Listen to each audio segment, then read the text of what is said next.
21ថ្ងៃថៃចូលក្លៀនពៀនបានបាញ់ទន្ទ្រីចូលដែនដីខ្មែរបំផ្លាញប្រាសាទវត្តអារាមដែរ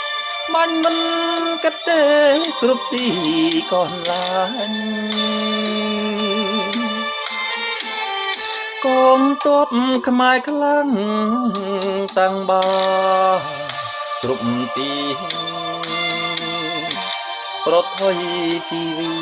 មិនមែនសំដា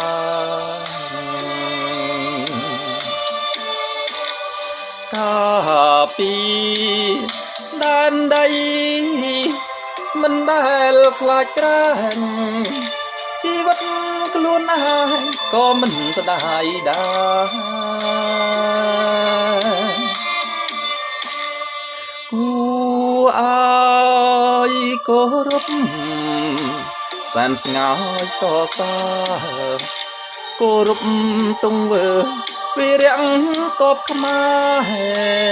រមានចិត្តអង្អាចមិនដែលខ្លាចទេទោះតិចជាងគេក៏មិនដែលខ្លាចកូនខ្មែរគ្រប់គ្នាគួរតែគោរពវីរៈគ្រប់រូបក្លាហានអង្អាចទុំជាសត្រូវមានចិត្តកោងកាត់វីរៈមិនខ្លាចចោលខ្មាំងទាំងនោះ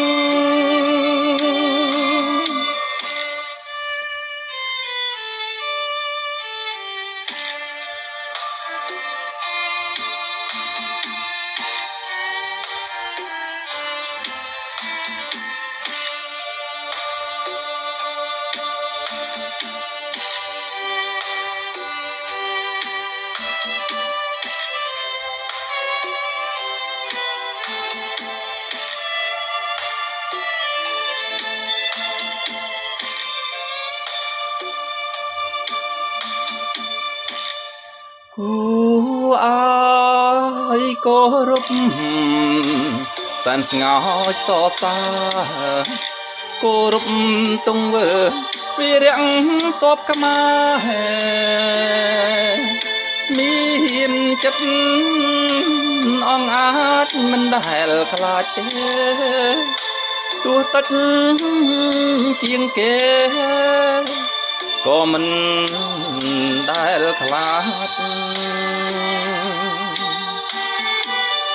កូនខ្មែរគ្រប់គ្នាគួរតែគោរព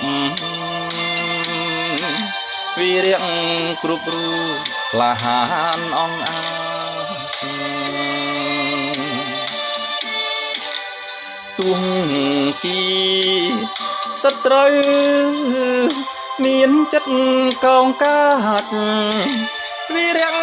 មិនខ្លាចចោលខ្មាំងទាំងនោះ